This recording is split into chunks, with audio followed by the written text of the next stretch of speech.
Welcome to the Oracle's Rest, a place where stories unfold slowly, where time softens, and where the mind is free to wander. Tonight, we move gently into ancient Egypt, not as a distant mystery, but as a structured, lived world, defined by rhythm, environment, and continuity.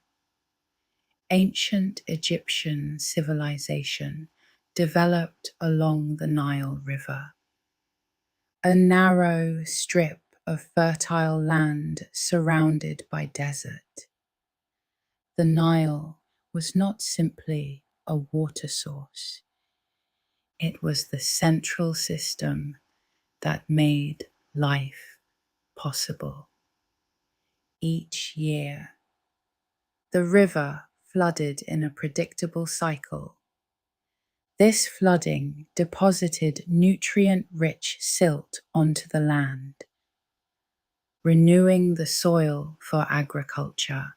The cycle followed a pattern: flooding season, planting season, harvest season. These phases structured the entire year. Unlike regions dependent on rainfall, Egypt's agricultural system relied on this consistent flooding. Because of this predictability, food production could be planned. This stability contributed to long-term societal continuity. Villages formed along the river banks, where land could be cultivated. Beyond this narrow band, the desert began. The desert acted as a natural boundary. It limited invasion and defined the shape of the civilization. Egypt was not expansive in all directions. It was linear, following the course of the Nile. Movement within Egypt often occurred along the river. Boats were used for transport, taking advantage of the current and prevailing winds. Travel downstream followed the flow of the river. Travel upstream used wind in sails. This made the Nile a two-way system, facilitating communication and trade. Settlements developed at intervals along the river. These settlements formed networks, connected by water rather than roads. The environment influenced architecture. Buildings were constructed using materials that were locally available.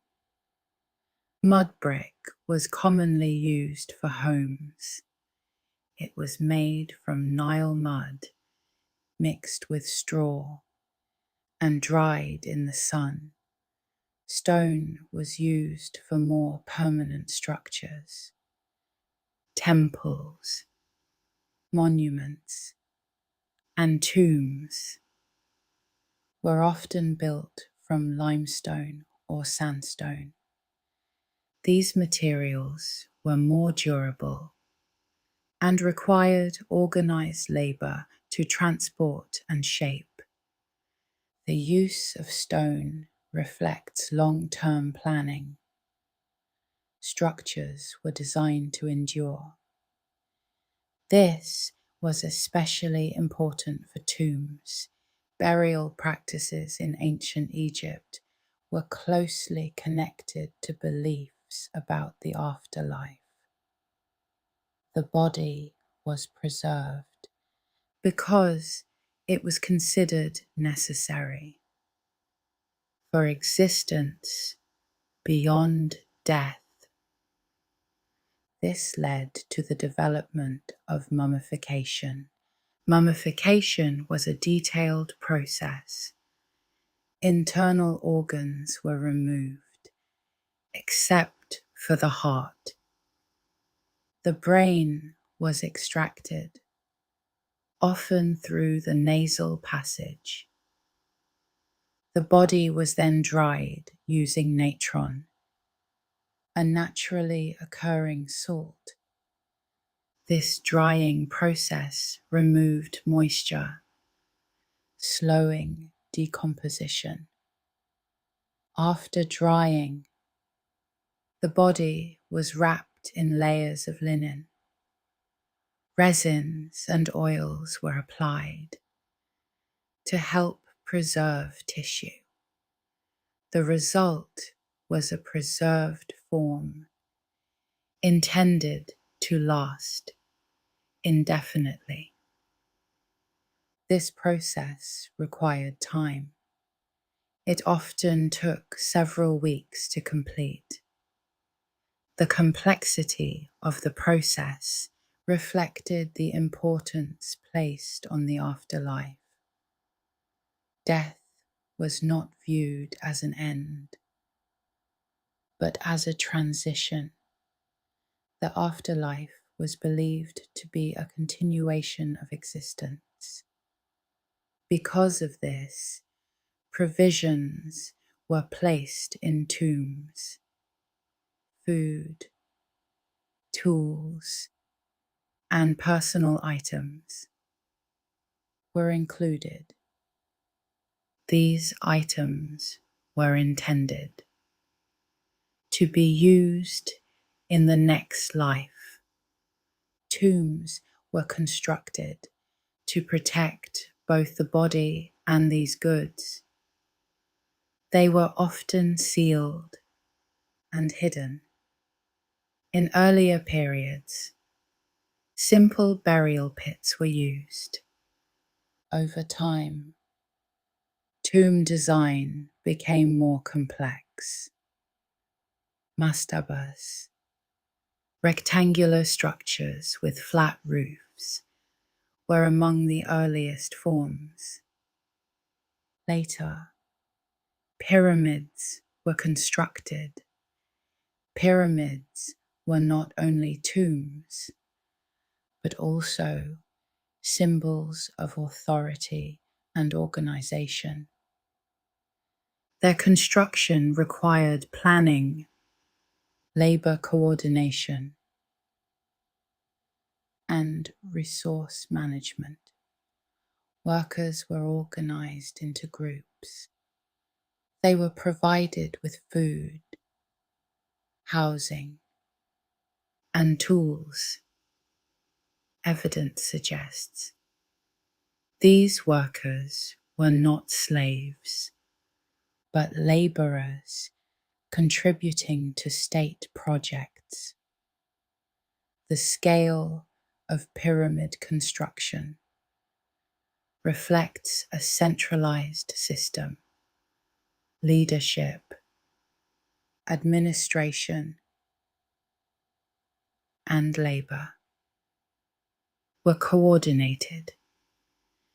This coordination required record keeping. Ancient Egyptians developed a writing system known as hieroglyphics. Hieroglyphics combined symbols representing sounds and ideas. They were used for inscriptions, religious texts, and official records. Writing was often performed by scribes. Scribes were trained individuals. They learned to read and write using materials such as papyrus. Papyrus was made from reeds that grew along the Nile. It was processed into sheets creating a surface for writing. This allowed information to be recorded and preserved. Administrative records included tax collection, resource distribution, and labor organization. These records supported the functioning of the state. The state itself was structured around leadership.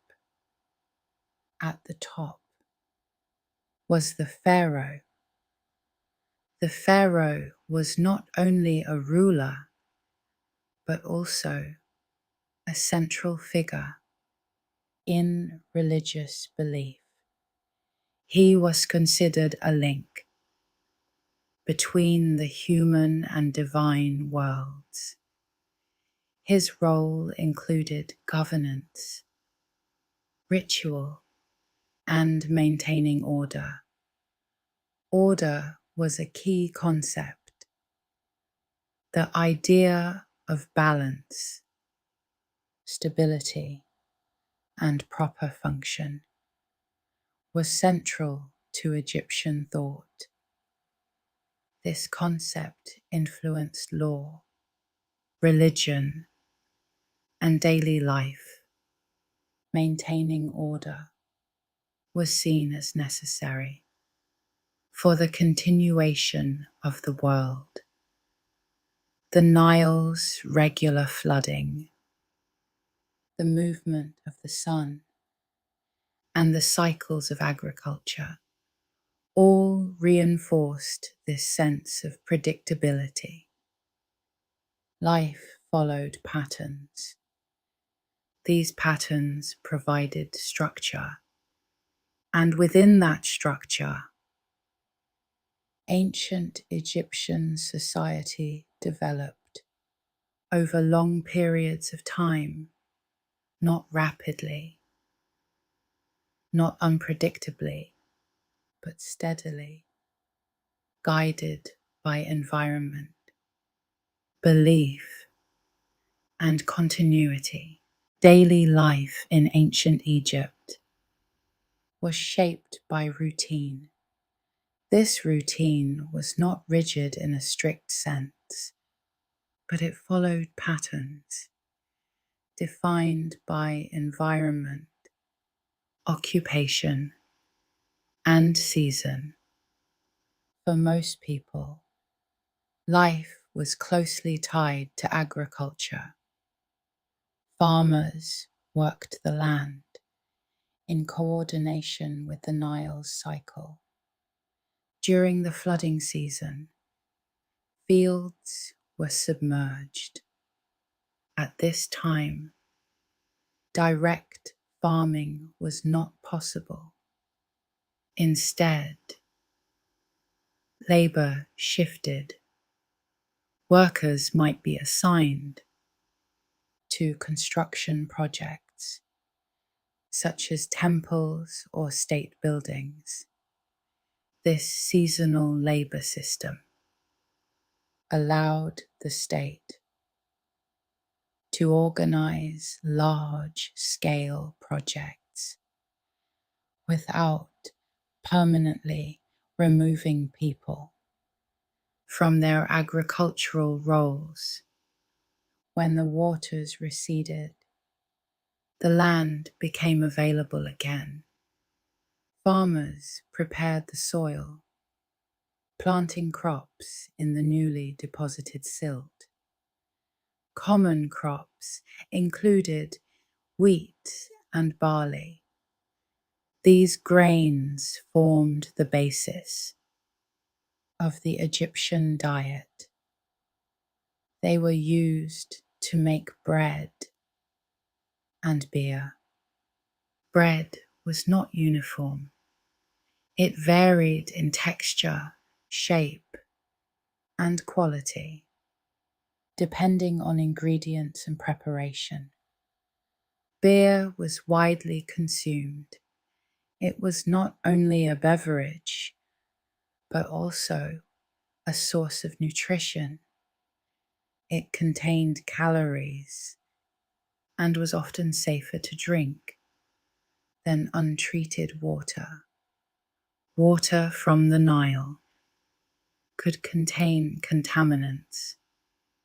Beer production involved fermentation, which reduced harmful elements.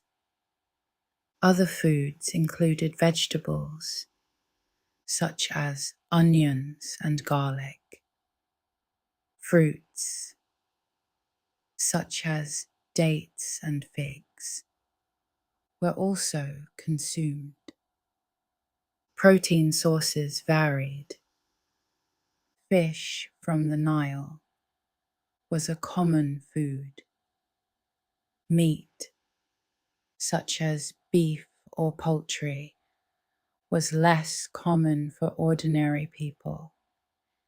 It was more frequently consumed by those with higher status. Food preparation took place within the household. Cooking was done using simple tools. Ovens, hearths, and grinding stones were used. Grain had to be ground into flour. This process required time and physical effort.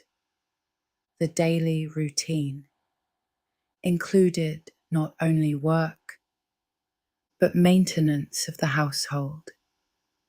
Homes were built from mud brick. They were designed to regulate temperature. Walls were thick, providing insulation from heat. Windows were small to reduce sunlight exposure. Roofs were flat. They could be used as additional living space. At night, cooler air made rooftop areas more comfortable. Furniture was simple. Stools, beds, and storage containers were common. Most homes had limited space. Rooms were used for multiple purposes. Sleeping arrangements were basic. Beds were often raised off the ground. This allowed air circulation and reduced contact with insects. Daily clothing was adapted to the climate. Lightweight linen was commonly worn. Linen was made from flax. The process involved harvesting, soaking, and weaving fibers. Clothing was functional. Loose garments allowed for airflow. Footwear was minimal. Many people went barefoot. Sandals were used in certain conditions. Personal care was also part of daily life. Bathing, grooming, and cleanliness were valued. Oils and perfumes were used. These served multiple purposes. They helped protect the skin from dryness and provided scent. Hair care was also practiced. Some individuals shaved their heads. Wigs were worn for both practical and aesthetic reasons. Wigs provided protection from heat and could be styled according to preference. Children participated in daily life from an early age. They assisted with tasks appropriate to their ability. Learning occurred through observation and repetition. Formal education was limited. It was primarily available to those training as scribes. Scribe training was structured. Students learned to read and write, to copy texts, and to maintain records. This role required precision. Writing systems were complex. Symbols represented sounds, ideas, or combinations of both. Scribes held a distinct position within society. They were essential for administration. They recorded taxes, inventories, and legal matters. Their work supported the functioning of the state. Trade also played a role in daily life. Goods moved along the Nile and beyond Egypt's borders. Materials such as wood, which were not abundant in Egypt, were imported.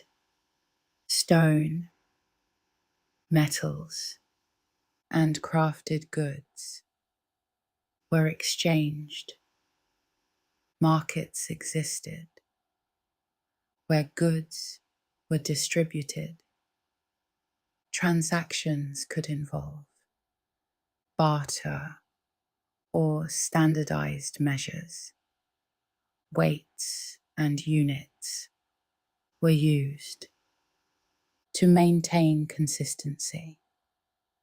Work outside agriculture included various crafts, pottery, metalwork, and textile production were common.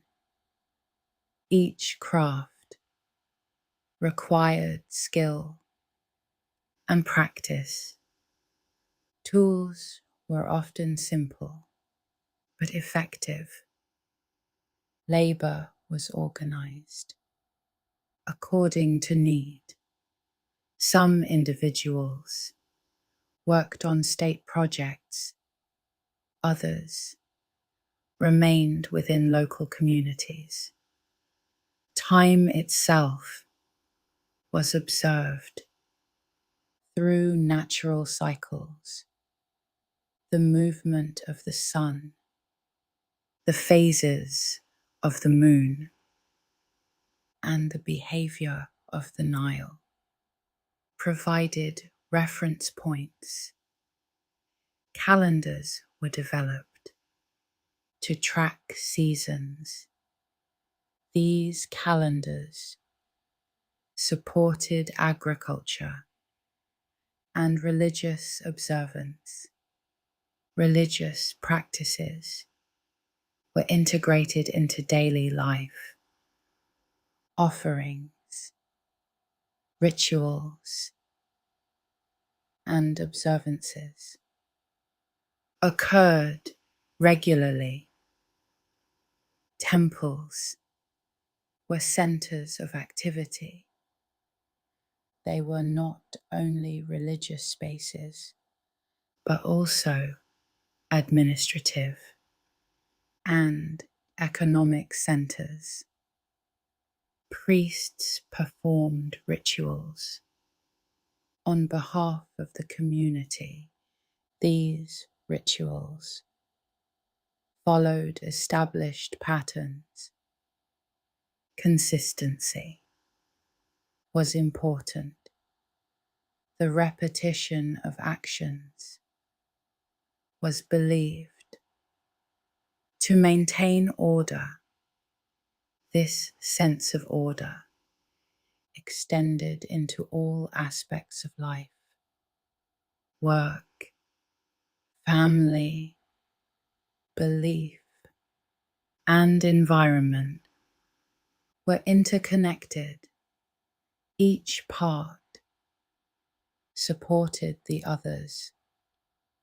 The result was a society that operated through continuity, not through rapid change, but through steady repetition of established patterns.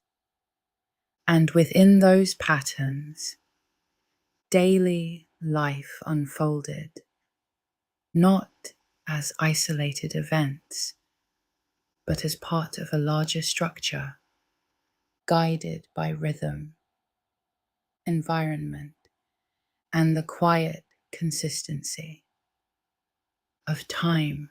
The structure of ancient Egyptian society was organized in layers. These layers were not fluid. Position within society was largely determined by role and by proximity to administration and resources. At the highest level was the pharaoh. The pharaoh held authority over land, resources, and labor. This authority was exercised through a system of officials.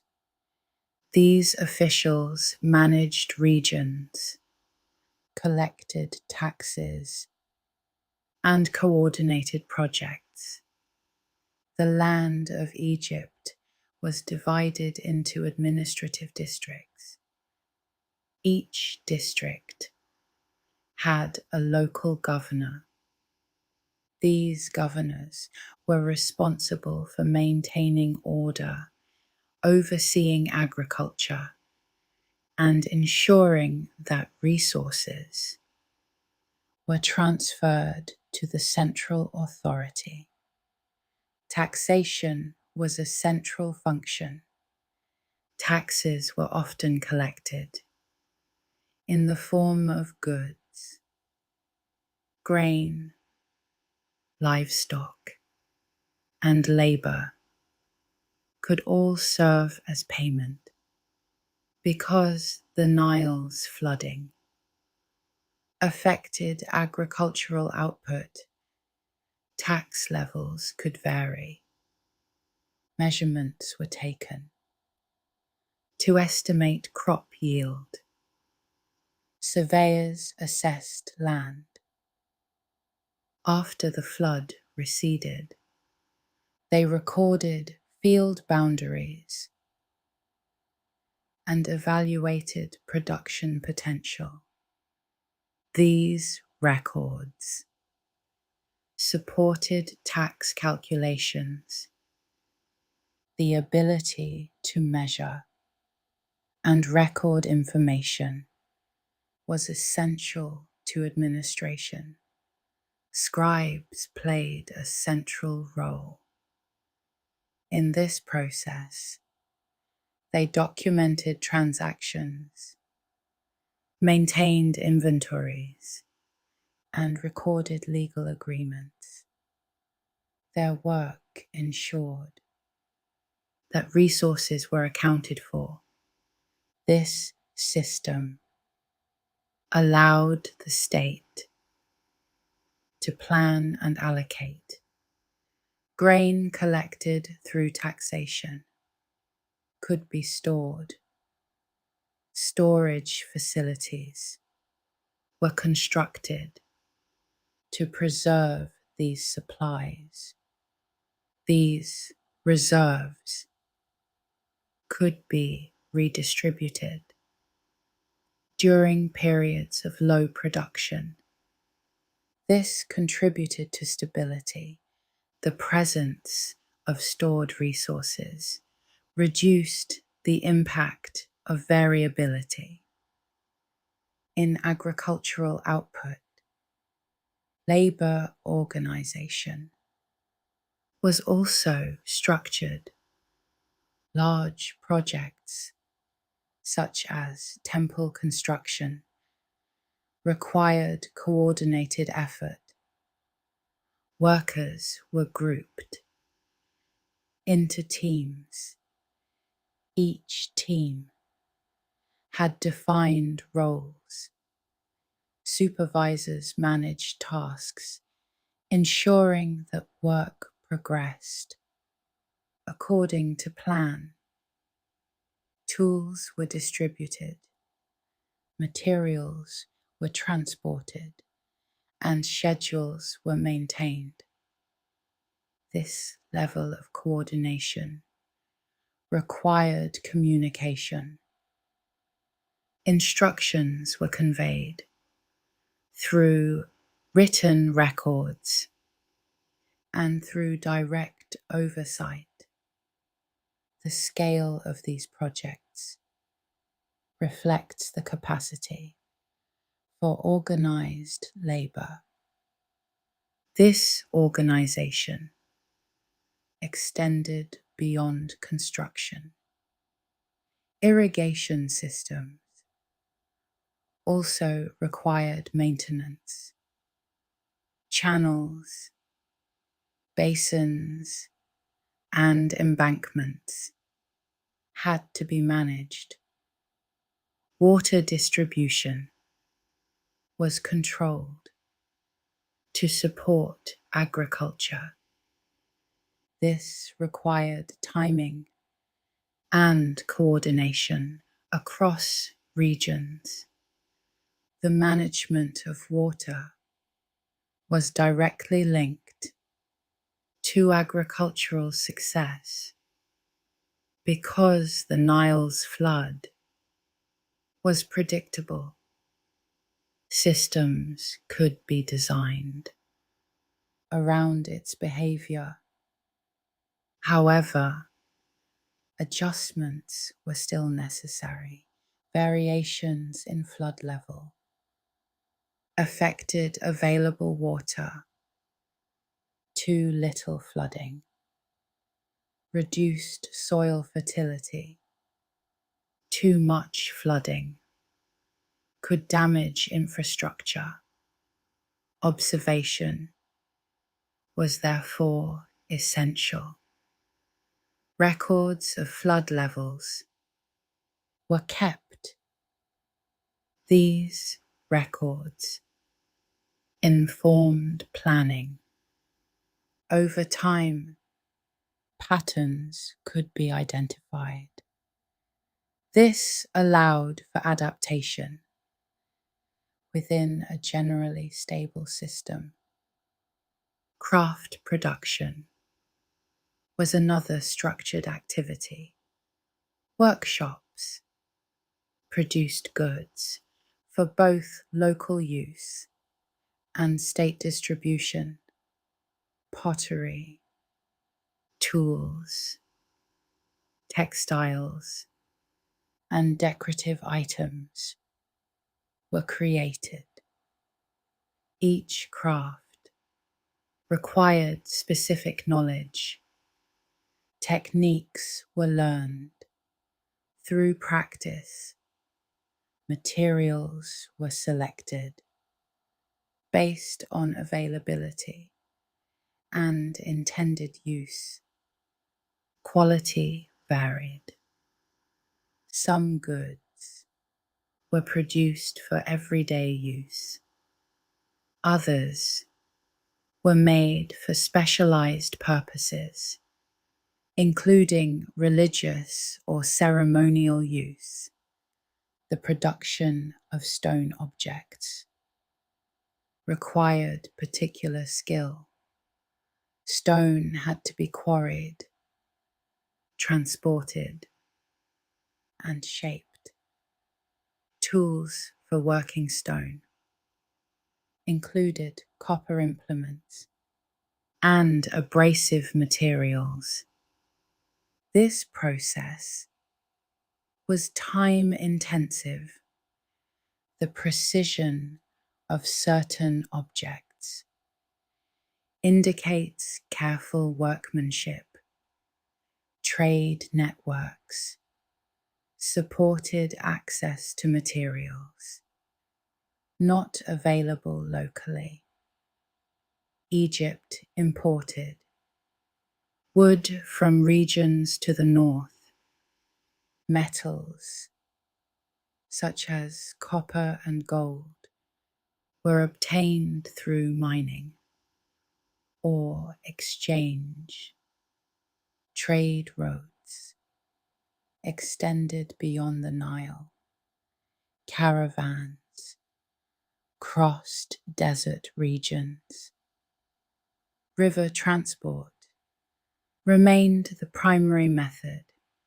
Within Egypt, boats were constructed from wood or bundled reeds. They were adapted for different purposes. Cargo vessels carried goods. Smaller boats were used for local travel. Navigation depended on the river's flow and wind direction. This system enabled movement of materials across long distances. Law and order were maintained through local authority. Disputes could be resolved within communities. Officials heard cases and made decisions. These decisions were recorded. Punishments varied depending on the offense. The system was designed to maintain stability, consistency in enforcement, supported order. Religion was integrated into governance. Temples held economic and administrative roles. They controlled land, employed workers, and managed resources. Priests performed rituals and maintained temple operations. These rituals followed established procedures. They were conducted at specific times. Offerings were made regularly. The repetition of these actions was considered necessary for maintaining balance. This concept of balance influenced decision-making. Actions were evaluated based on their effect on order and stability. The alignment of human activity with natural cycles was emphasized. Agriculture, administration, and ritual were coordinated with seasonal patterns. Time was structured through observation of natural events, the rising and setting of the sun, the behavior of the Nile, and the position of stars, provided reference points. These observations were used to create calendars. Calendars supported planning and coordination. They allowed activities to be scheduled in relation to seasonal changes. This structured approach to time reinforced continuity. Processes repeated, patterns were maintained, changes occurred slowly. And within this framework, ancient Egyptian society operated as a connected system, with each part contributing to the overall function through organization, record keeping, and the steady repetition of established practices. Religion in ancient Egypt was not separate from daily life. It was integrated into how people understood the world. Natural events, social structure, and personal experience were interpreted through a religious framework. The environment itself was associated with divine order. The regular flooding of the Nile, the rising of the sun, the transition between day and night were not viewed as random processes. They were understood as part of a larger system that required continuity. Maintaining this continuity was considered essential. Rituals were performed to support it.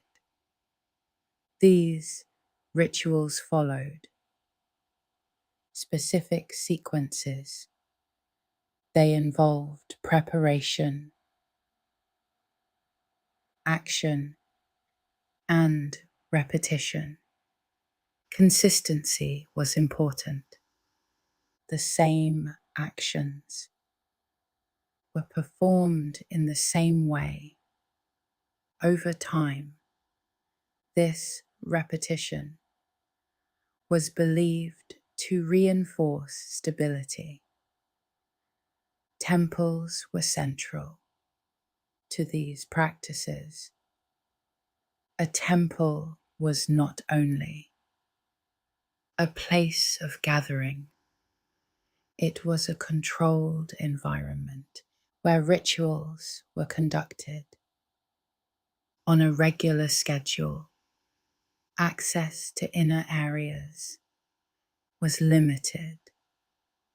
Only designated individuals were permitted to perform certain actions.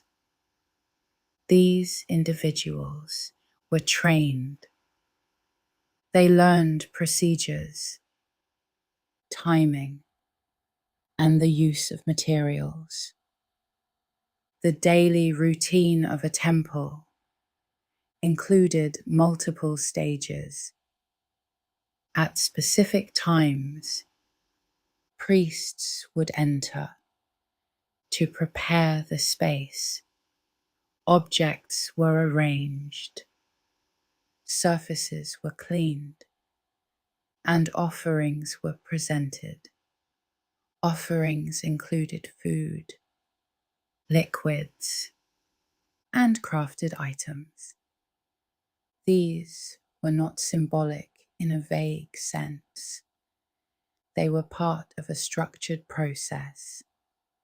After being presented, offerings could be redistributed. They supported the temple staff and contributed to the local economy. Temples also managed land. Agricultural production was linked to temple resources. Fields, workers, and storage facilities could be associated with a temple. This made temples both religious and economic centers. The organization of temples required coordination. Schedules were maintained, records were kept, supplies were managed. This administrative function supported the continuity of ritual practice. Beliefs about the afterlife were detailed. The afterlife was not undefined. It was described as a continuation of existence under specific conditions. For this continuation to occur, certain requirements had to be met. The body needed to be preserved, identity needed to be maintained, and the individual needed to pass through a series of evaluations. One of these evaluations involved the concept of balance. Actions taken during life were considered. These actions were weighed against a standard. This standard represented order, truth, and proper conduct. If balance was maintained, continuation was possible. If not, the process ended. This framework influenced behavior. Actions were not viewed in isolation. They were connected to long-term outcomes. Preparation for the afterlife began during life. Tombs were constructed. Goods were gathered. Instructions were recorded. Texts placed within tombs provided guidance. These texts described what to expect and how to respond. They were not decorative. They served a function. The presence of these texts reflects a structured approach to the concept of continuation. Mummification supported this process. It was not only preservation of physical form, it was part of maintaining identity. The body, the name, and the recorded information were all connected. If these elements remained intact, the individual could continue. This belief system required coordination. Specialists performed different parts of the process. Some prepared the body, others created wrappings, others recorded information. Each role contributed to the overall procedure. The process was not rushed. It followed stages. Time was allocated. For each step, materials were applied in sequence. The result was a preserved form. accompanied by structured information.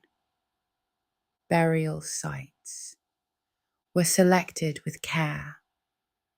Location, construction, and security were considered.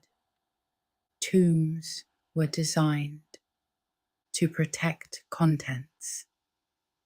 They could include chambers, passageways, and sealed areas.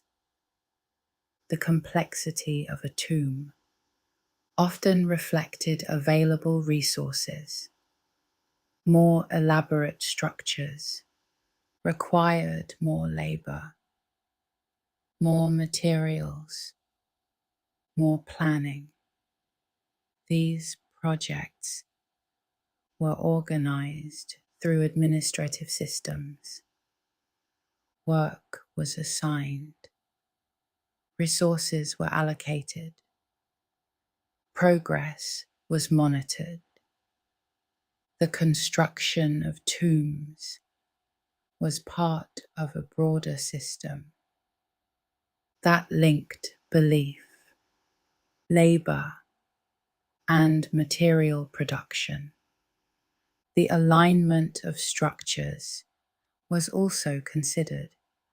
Orientation in relation to the sun and the surrounding environment was deliberate. This alignment reflected an effort to integrate structure with observed patterns. Observation was an important part of this system. The movement of the sun across the sky provided a reference. Its daily cycle and its seasonal variation were tracked. These observations supported both ritual timing and structural alignment. Religion, administration, and observation were interconnected. They formed a system that was consistent. Processes were defined. Actions were repeated. Records were maintained. Through this structure, ancient Egyptian society integrated belief with daily function, not through abstract ideas alone, but through organized practices, material processes, and repeated actions that reinforced continuity. Over time, the built environment of ancient Egypt was shaped by both necessity and long-term planning. Structures were not placed randomly. Their location, orientation, and construction reflected both environmental conditions and intended function.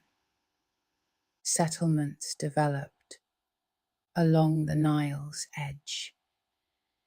This placement allowed access to water, transport, and fertile land. However, because of the annual flood, construction had to account for changing water levels. Homes were often built on slightly elevated ground. This reduced the risk of flood damage. Mud brick was the primary material for domestic construction. It was produced locally Mud from the Nile was mixed with straw, formed into blocks, and left to dry in the sun. This process required no firing. It relied on natural heat to harden the material. Mud brick was efficient, but not permanent. Over time, it eroded. As a result, houses required maintenance, repair, and eventual rebuilding. This created a cycle of construction and renewal. Within settlements, stone, in contrast, was used for structures intended to endure. Temples, monuments, and tombs were constructed from stone. Stone required extraction. Quarries were established in regions where suitable material was available. Blocks were cut using tools and manual techniques. They were then transported to construction sites. Transport often involved movement along the Nile. Blocks were loaded onto boats, moved downstream or upstream, and then transferred to land. From there, they were moved using sledges. Teams of workers pulled these sledges across prepared surfaces. Water or lubricant could be applied to reduce friction. This method allowed large stones to be moved over distance. Construction sites were organized. Work areas were defined. Materials were stored. Tools distributed, and tasks assigned. Workers operated in groups. Each group had a specific role. Some shaped stone, others transported materials, others assembled structures. Supervisors coordinated activity. They ensured that work progressed according to plan. Measurements were taken to maintain alignment. Angles, levels, and dimensions were checked. This required tools and knowledge of geometry. The precision of certain structures indicates consistent measurement techniques. Surfaces were smoothed. Blocks were fitted together. In some cases, joins between stones were extremely tight. This reduced the need for additional binding material. Construction was incremental. Structures were built, layer by layer. Each stage depended on the completion of the previous one. This required coordination over time. Large projects could take years or decades to complete. Planning extended beyond immediate needs, future use, maintenance, and durability were considered. Urban layout was influenced by function. Residential areas were grouped together. Workshops were located near resources. Storage facilities were positioned for access and security. Pathways connected these areas. Movement within settlements followed established routes. These routes were shaped by usage. Frequent movement created defined paths. Less used areas remained open or undeveloped. Lighting was limited.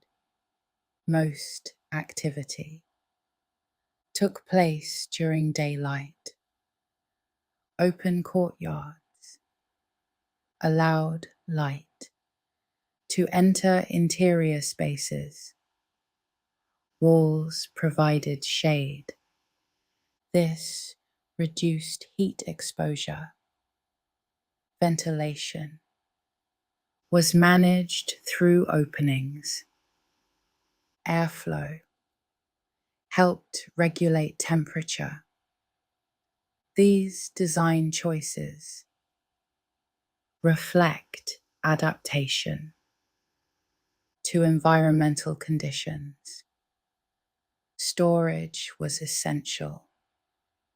Grain, tools, and goods needed to be preserved. Containers were used to hold materials. These included jars, baskets, and sealed vessels. Storage areas were often elevated or protected to prevent damage. Control of resources required organization. Inventories were maintained. Records were kept to track quantities. Distribution was managed through administrative systems. Construction also extended to infrastructure. Irrigation channels were built to direct water. Basins were used to control flow. These systems required maintenance. Sediment buildup had to be cleared. Channels needed to be repaired. This work was coordinated at the community level. Failure to maintain these systems would affect agriculture. Because of this, maintenance was regular. The built environment was therefore not static. It required ongoing attention. Structures aged, materials degraded, systems needed repair. This created continuous activity within settlements. Even large stone structures required inspection. Damage could occur. Over time, surfaces might erode. Blocks could shift. Maintenance efforts helped preserve these structures. The relationship between construction and labor was direct. Available labor determined what could be built. Available materials determined how it could be built. Administrative systems coordinated both. This integration of planning, material, and labor allowed for consistent development. The result was an environment that reflected both function and structure, not random growth, but organized expansion guided by resource availability, environmental conditions, and long-term continuity. And within this environment, daily life continued, supported by systems that were built, maintained, and adapted through steady, repeated effort over time. The economy of ancient Egypt was based on production, storage, and controlled distribution. Unlike systems centered on currency, value was often measured in terms of goods. Grain was a primary unit of value because it was essential for survival and produced in large quantities. It could be stored, tracked, and redistributed.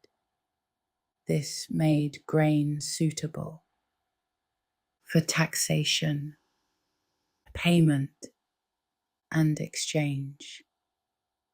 After harvest, grain was collected and transported to storage facilities. These facilities were designed to preserve supply. Grain was kept dry, protected from pests, and monitored. Storage containers could be sealed. This reduced loss and allowed for long-term retention. Records were kept to track quantity. Scribes documented what was received, what was stored, and what was distributed. This created a system where resources could be managed over time. Distribution occurred according to need. Workers on state projects received rations. These rations included bread, beer, and other basic supplies. The amount distributed could vary based on role. Higher-ranking individuals received larger or more varied allocations. This system linked labor directly to sustenance. Work was compensated through access to goods. Because resources were centralized, the state could direct labor. Workers could be assigned to construction, maintenance, or transport. This allowed large-scale projects to be completed. The coordination of labor required communication. Instructions were conveyed through officials. Records ensured that assignments were tracked. Absence, performance, and completion could be noted. This level of documentation supported accountability. Trade extended beyond internal distribution. Egypt exchanged goods with neighboring regions.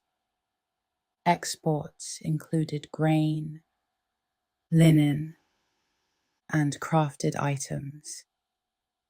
Imports included materials not found locally. Wood, particularly for construction, was imported. Metals, such as copper and tin, were also acquired through trade or mining. Trade routes were established to facilitate this exchange. River routes were primary within Egypt. Overland routes connected Egypt to surrounding regions. Caravans transported goods across desert terrain. These journeys required planning. Supplies had to be carried. Routes had to be known. Timing was important to avoid extreme conditions. Trade was not constant. It occurred in intervals based on need and availability. Markets within Egypt allowed goods to be exchanged locally. These markets were not permanent structures. They could be open areas where individuals gathered to exchange goods. Transactions could involve barter. Goods were exchanged based on perceived value. Standard measures helped maintain consistency. Weights were used to ensure fairness.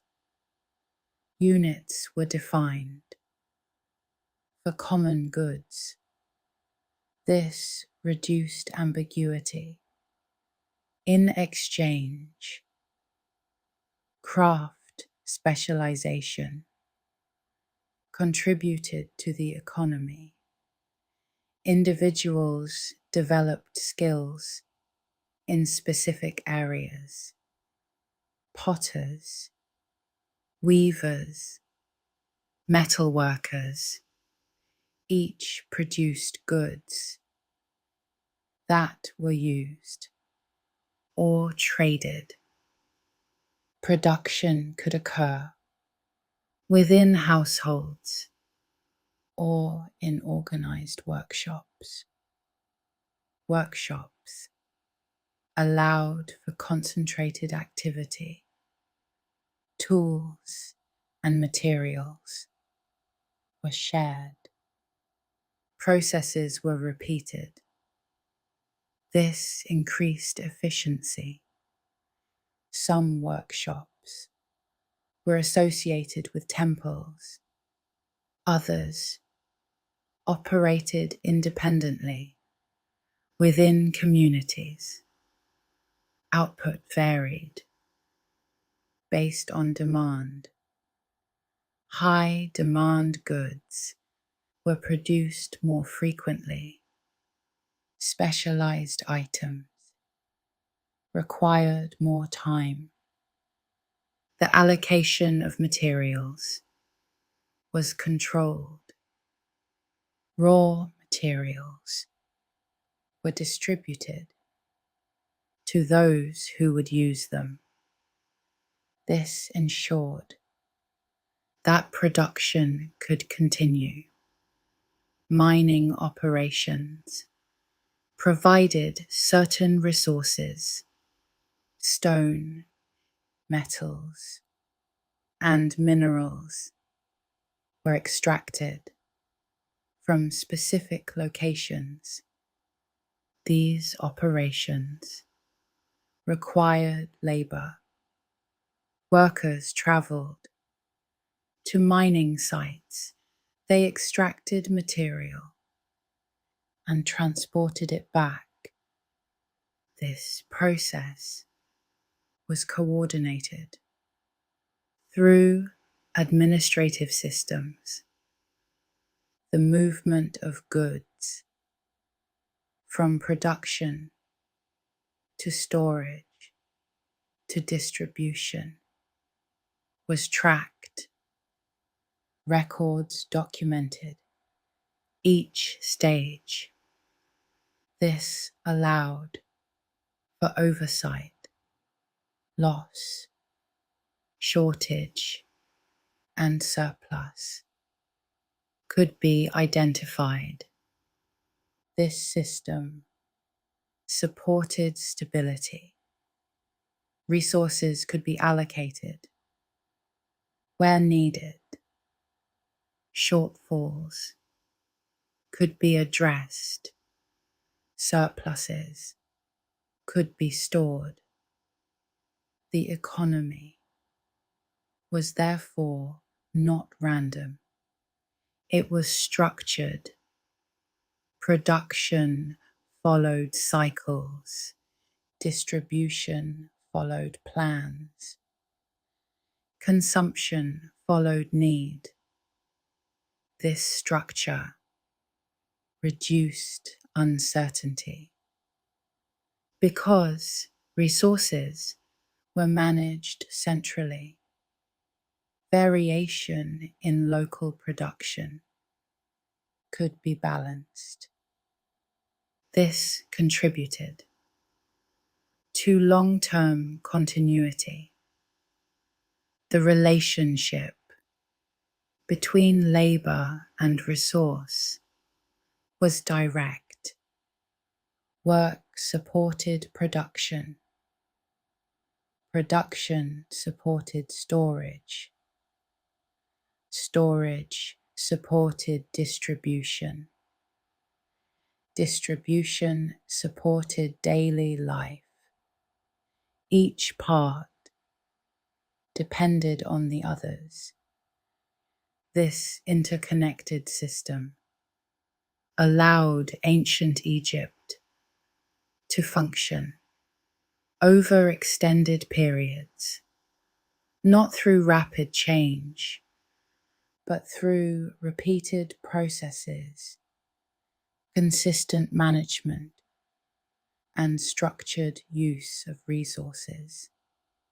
And within this system, daily activity continued, quietly, steadily, supported by cycles that repeated across seasons, across years, maintaining a pattern that allowed life to continue with consistency. Over time, time in ancient Egypt was not measured in the same way it is measured today. There were no mechanical clocks, no standardized minutes or seconds. Instead, time was understood through observation. The most consistent reference was the movement of the sun. Day began with sunrise. Light increased gradually reaching its highest point when the sun stood overhead. Then it declined, moving towards sunset. This cycle defined the structure of each day. Daylight hours were often divided into segments. These segments were not fixed in length. They changed with the seasons. Longer days contained longer periods of light. Shorter days contained less. Night followed a similar pattern. Darkness was not uniform. The position of stars provided reference points. Certain stars rose and set at predictable times. These patterns could be observed by watching the sky. Time could be estimated. This required familiarity with the night sky. Observation over repeated cycles allowed patterns to be recognized. These observations were used to structure activity. Work began with light. It ended when light faded. Artificial lighting existed, but was limited. Oil lamps and torches provided illumination, but they were not used for extended activity. Fuel was a resource. Its use was controlled. Because of this, most work was aligned with daylight. Seasonal time was also important. The year was divided into distinct phases. These phases corresponded to the Nile's cycle: flooding, planting, harvesting. Each phase had a defined duration. Activities were scheduled accordingly. This created a repeating structure. Each year followed a similar pattern. Variation occurred, but the overall sequence remained. Calendars were developed to track this sequence. These calendars were based on observation. The appearance of certain stars signaled transitions. One such event was the rising of a bright star just before sunrise.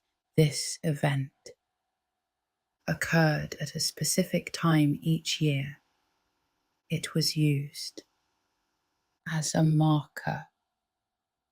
The appearance of this star coincided with the beginning of the flood. This allowed anticipation. Preparation could begin before the water arrived. Calendars were therefore not abstract systems. They were tools linked to environment. They supported planning. They allowed coordination across regions. Because the Nile extended across the length of Egypt, timing needed to be understood in multiple locations. The flood did not occur simultaneously everywhere. It moved gradually. Observation allowed adjustments. Communities could prepare based on local conditions. The concept of time was therefore flexible. It was not divided into exact units. It was understood through change, light shifting across the sky, water rising and falling, stars appearing and disappearing. These changes defined time. This approach linked time directly to environment rather than measuring time as an independent quantity. It was experienced through events. This influenced daily life. Activities were not scheduled to precise moments. They were aligned with conditions. Work began when light allowed. Travel occurred when conditions were favorable. Rest followed when activity was no longer practical. This created a rhythm, a pattern that repeated without requiring exact measurement. The absence of precise units did not create disorder. It created flexibility. Processes adapted to current conditions.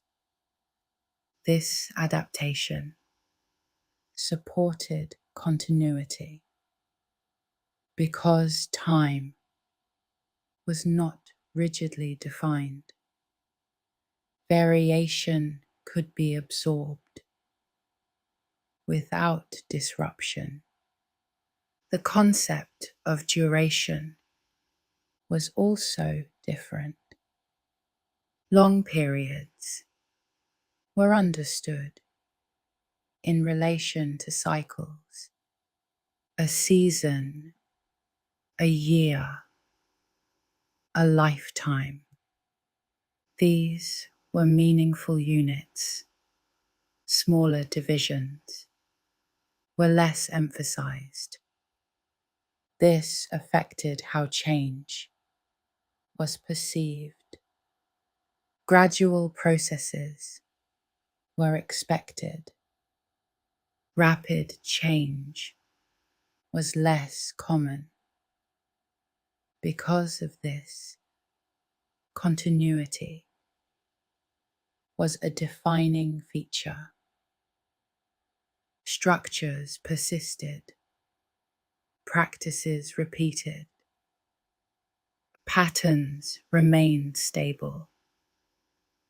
Time, as experienced, was not fragmented. It flowed. It moved with the environment. And because of this, life unfolded in alignment with natural cycles.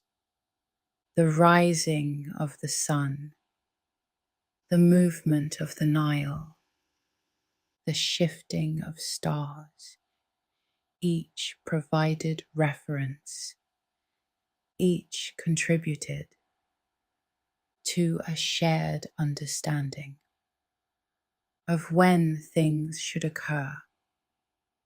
This shared understanding supported coordination.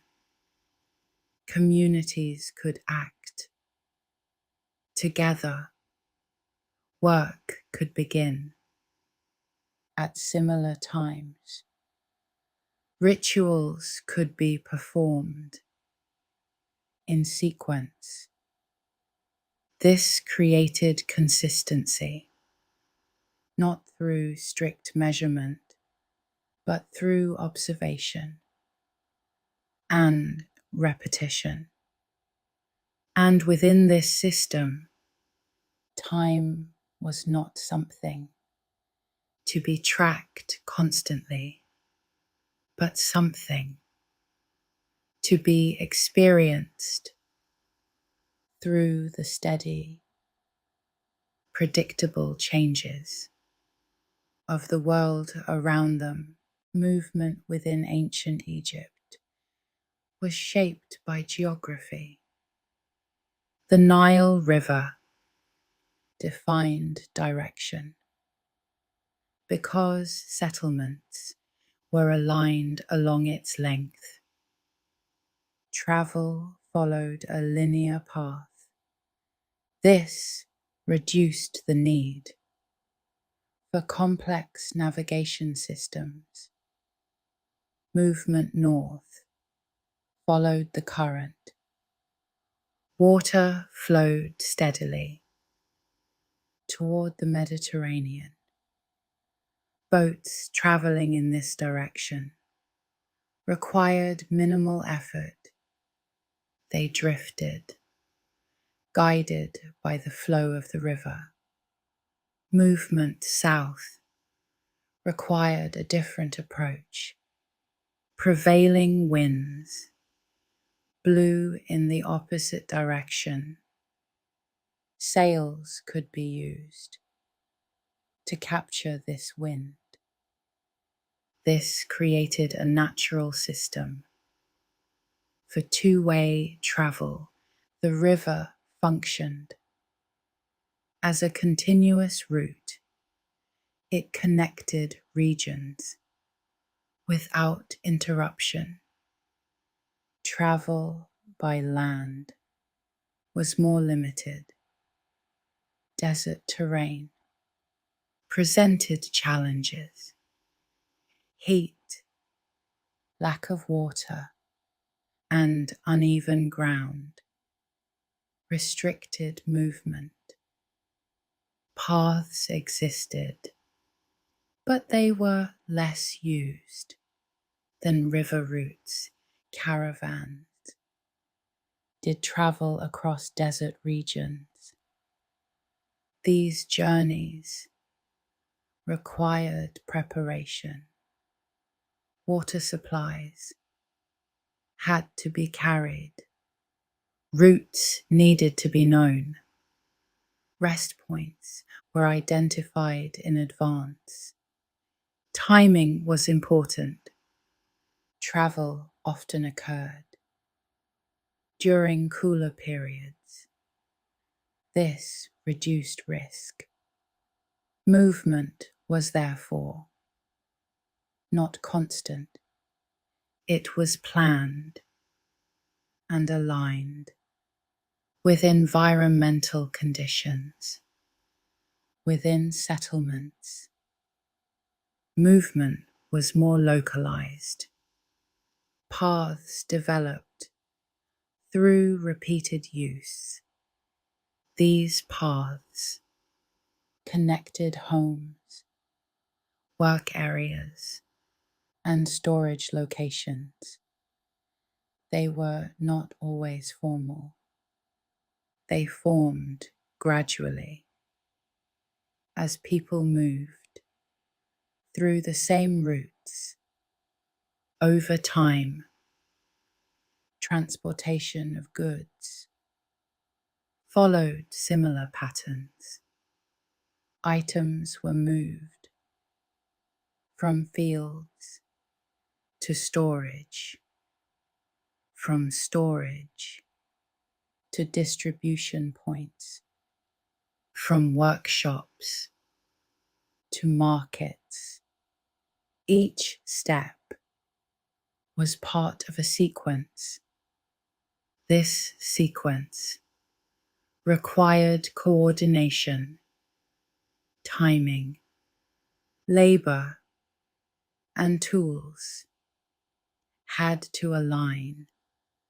Large goods required multiple workers. Coordination ensured that effort was efficient. Smaller goods could be carried individually. Baskets, jars, and containers were used. These were designed for ease of transport. Handles, shapes, and materials reflected their function. The design of tools was practical. Tools were made from available materials: wood, stone, and metal were used.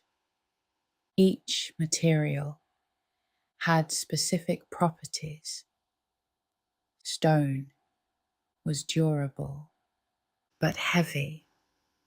Wood was lighter but less durable. Metal allowed for sharper edges. Tool selection depended on the task. Maintenance of tools was necessary. Edges wore down. Handles weakened.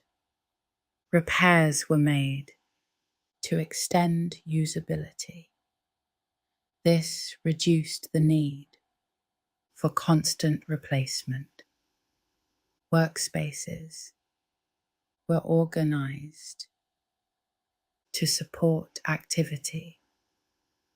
Tools were kept within reach. Materials were stored nearby.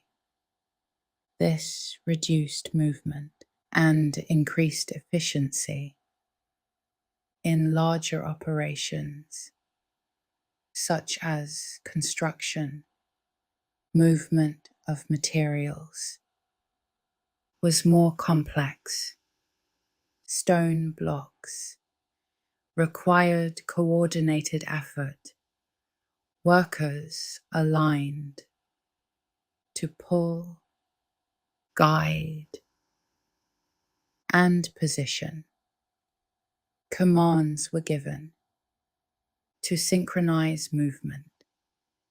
This ensured that force was applied evenly.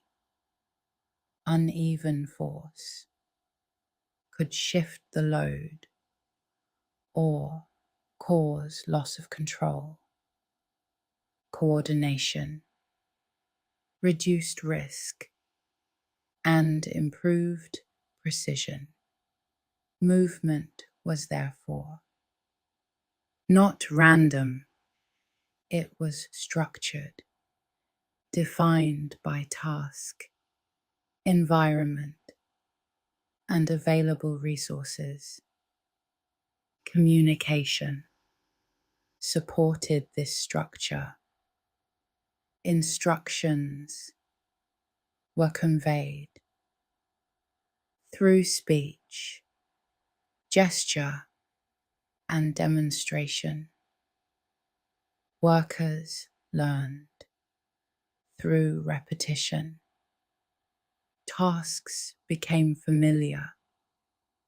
Over time, this familiarity reduced error and increased consistency.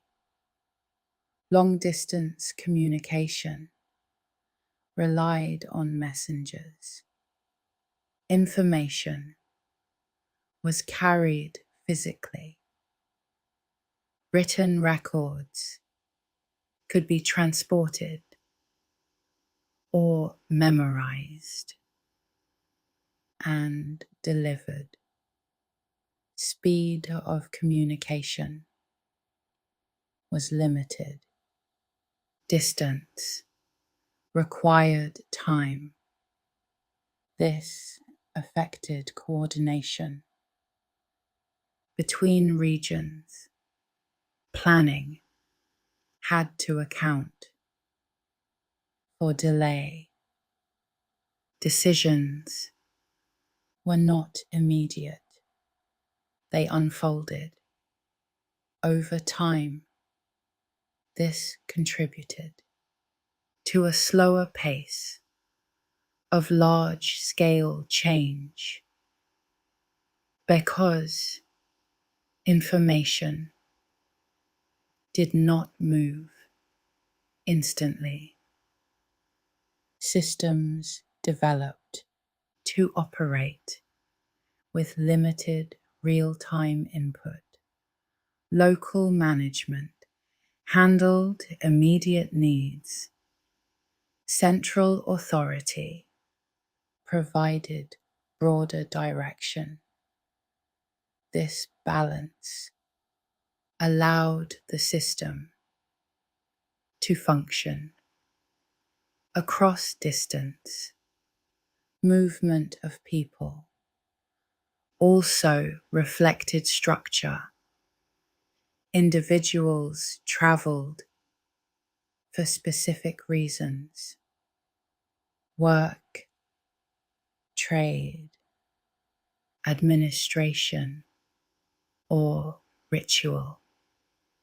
Travel was not constant. It occurred when necessary and was often tied to larger processes.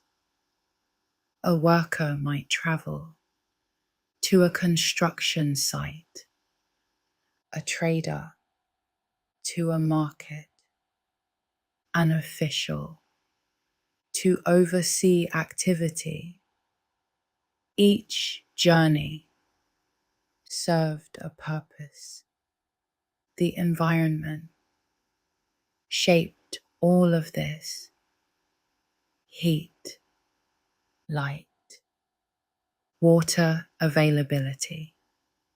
Each influenced when and how movement occurred. This created patterns. Movement increased during certain times, decreased during others. These patterns were predictable and integrated into daily life.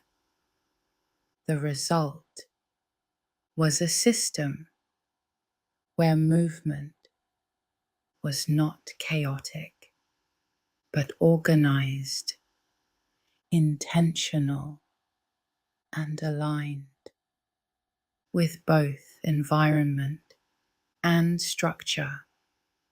And within that system, activity continued steadily, not rushed, not disordered, but guided by the same quiet consistency that defined every aspect of life along the Nile.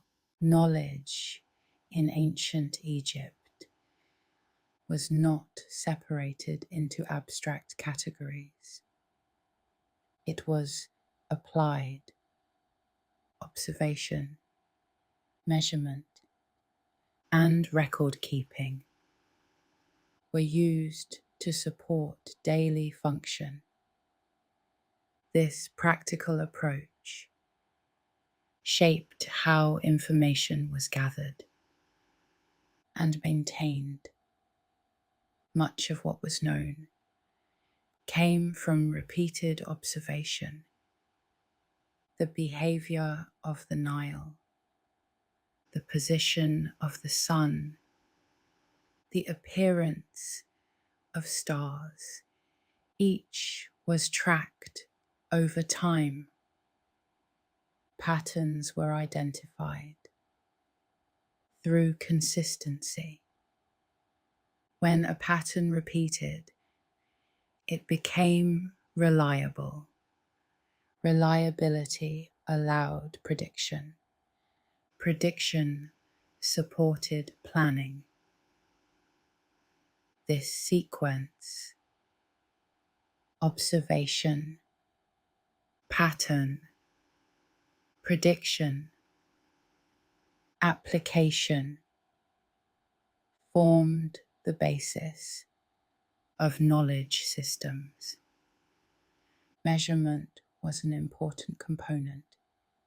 Length, area, and volume needed to be understood for construction, agriculture, and storage. Units were defined. These units were based on physical references. A common unit of length was derived from the human body. This provided a consistent standard that could be reproduced. Measurement tools were used to maintain accuracy. Ropes, marked rods, and other devices helped establish distances and align structures. In construction, precision was necessary. Angles had to be maintained. Surfaces had to be level. Alignment had to be consistent. This required both tools and technique. Workers developed methods to achieve repeatable results. These methods were passed down through practice.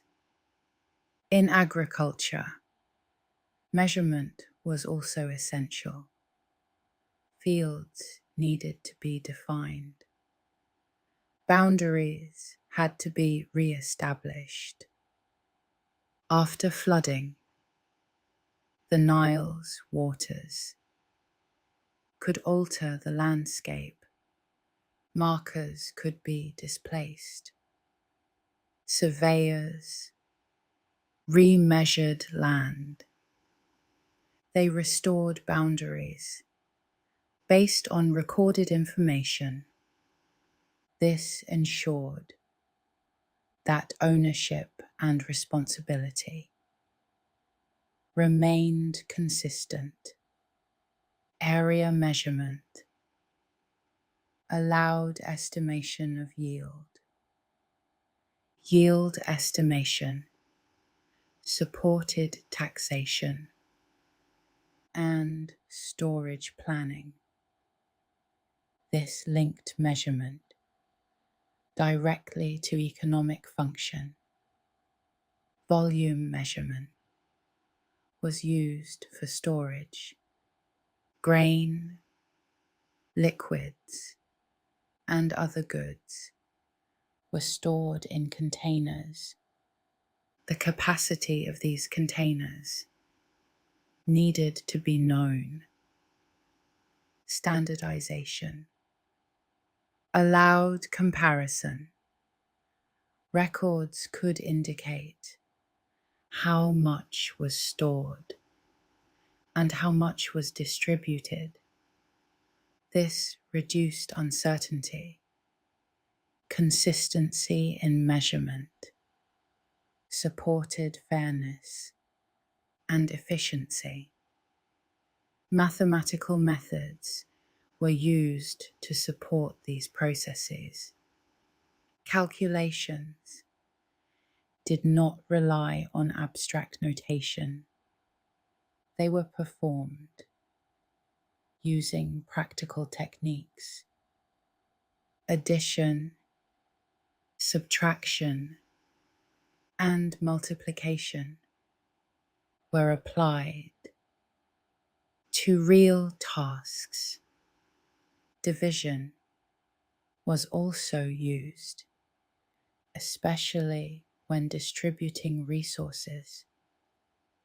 These calculations were recorded when necessary. Scribes documented results. Their records provided reference for future use. This created continuity. Knowledge was preserved through writing. Papyrus was the primary writing surface. It was made from plant fibers. The process involved cutting, soaking, and pressing. Sheets were formed and dried. These sheets could be joined to create longer surfaces. This allowed extended texts to be recorded. Ink was applied using brushes or reeds. Black ink was commonly used for standard text.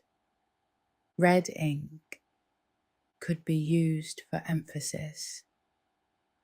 The combination of material and method allowed for durable records. These records included administrative data, instructions, and descriptions. They were stored for reference. This storage allowed information to persist beyond immediate use. Knowledge was therefore cumulative. Observations from the past could inform future decisions.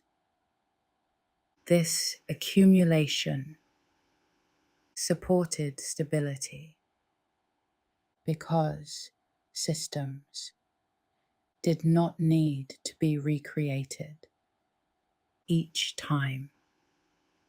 They could be maintained. Learning occurred through repetition. Students copied texts. They practiced writing symbols. They learned structure by reproducing it. This method reinforced accuracy. It ensured that information remained consistent. Variation was minimized. This was important for administrative clarity and for maintaining continuity. Over time, observation extended to the natural environment. The movement of the sun was tracked, its path across the sky changed with the seasons. This variation provided information about time of year. Shadows were also observed. Their length and direction changed throughout the day. This allowed estimation of time within daylight. Simple devices could be used to track these changes. Vertical markers placed in sunlight cast shadows that moved predictably. This movement provided a reference. Night observation focused on stars. Certain stars followed regular paths. Their rising and setting occurred at consistent times. By tracking these patterns, time could be estimated. This required repeated observation and careful attention to detail.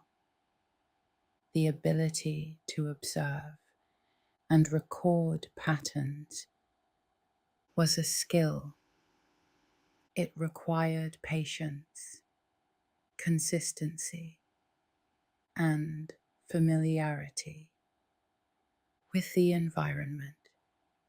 This skill was applied across multiple domains: agriculture, construction, administration. Each relied on accurate observation. The environment was not unpredictable. It followed patterns.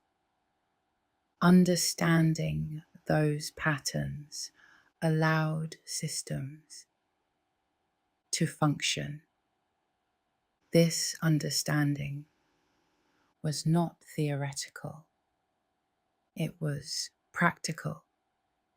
It was used to guide action, to determine timing, to allocate resources, to maintain structure. And because these processes were repeated, they became stable, predictable, reliable. The integration of observation, measurement, and record keeping created a system that could sustain itself. It did not require constant change. It relied on continuity, on the repetition of known processes, on the preservation of information. And within that system, knowledge was not separate from daily life, but embedded within it, guiding actions quietly through patterns that had been observed, recorded, and repeated over time. Across everything you've explored: the Nile, the land, the structures, the systems, a consistent pattern begins to emerge. Ancient Egypt was not defined by isolated elements. It functioned as an interconnected system. The river supported agriculture. Agriculture supported population. Population supported labor. Labor supported construction, administration, and production. Administration supported organization. Organization supported continuity. Each part depended on the others. This interdependence created stability, not a fixed stillness, but a steady flow of repeated processes. The Nile flooded. Fields were planted. Crops were harvested. Grain was stored. Resources were distributed. Labor was assigned. Structures were built, maintained, and used. Records were written, copied, and preserved, and then the cycle began again. This repetition did not create stagnation. It created predictability. Predictability allowed planning. Planning allowed coordination. Coordination allowed large systems to function over long periods. Change occurred, but it was gradual. It did not disrupt the system. It was absorbed. Adaptation happened within structure, not outside of it. This is why ancient Egypt continued for so long, not because nothing changed, but because change fit within an existing pattern. The environment reinforced this pattern. The Nile's rhythm provided a constant reference. The sun's movement defined the day. The stars marked longer cycles. Each of these elements repeated, and through repetition, they became reliable. This reliability extended into daily life. Work followed known sequences. Construction followed established methods. Trade followed defined routes. Measurement followed consistent units. Ritual followed fixed procedures. Nothing was random. Nothing was unstructured. Even belief was organized. The afterlife was not an unknown. It was described, prepared for, integrated into life. The body was preserved. The tomb was constructed. Texts were recorded. Goods were placed. Each step had a purpose. Each action fit into a larger system. This system connected the present to what was expected to come after. Life and continuation were not separate. They were part of the same structure, and just as in life, continuation was expected to follow a pattern. Across all of this, there is no sense of urgency. Processes unfold at the pace required. Flooding takes time. Growth takes time. Construction takes time. Learning takes time. Nothing is forced. Nothing is accelerated beyond what the system allows. This creates a different experience of time, not divided into precise units, but experienced as a sequence of events. A day begins with light. Work continues. While conditions allow, rest follows. When activity ends, A season begins with a change in the river. Work shifts to match the environment. A year completes when the cycle repeats. Time is not measured in abstraction, but in change. And because these changes are steady, the experience is also steady. There is no sudden shift, no abrupt transition, only gradual movement from one state to another. And as these patterns repeat over years, over generations, they create continuity, a sense that everything is part of something ongoing, not separate moments, but connected phases.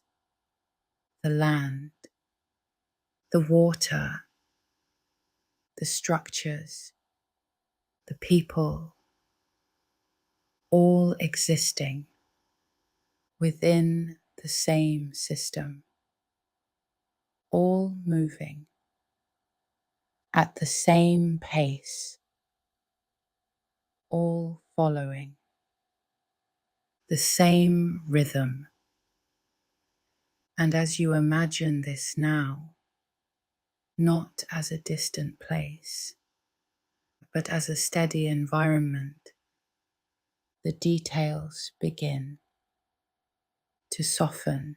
The movement of the river becomes slower. The edges of structures less defined. The repetition of tasks blends together. Days pass without urgency.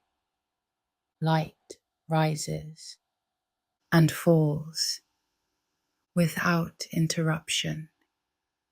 The air remains still, the land unchanged, the patterns continuing. Nothing needs to be rushed. Nothing needs to be held onto. Each process completes in its own time, and then begins again. The Nile flows quietly, steadily, carrying with it the same rhythm that shaped everything around it. And in that rhythm, there is no pressure, only repetition, only continuity, only the quiet movement of time unfolding gently, without urgency, as everything settles into the same steady pattern again and again and again.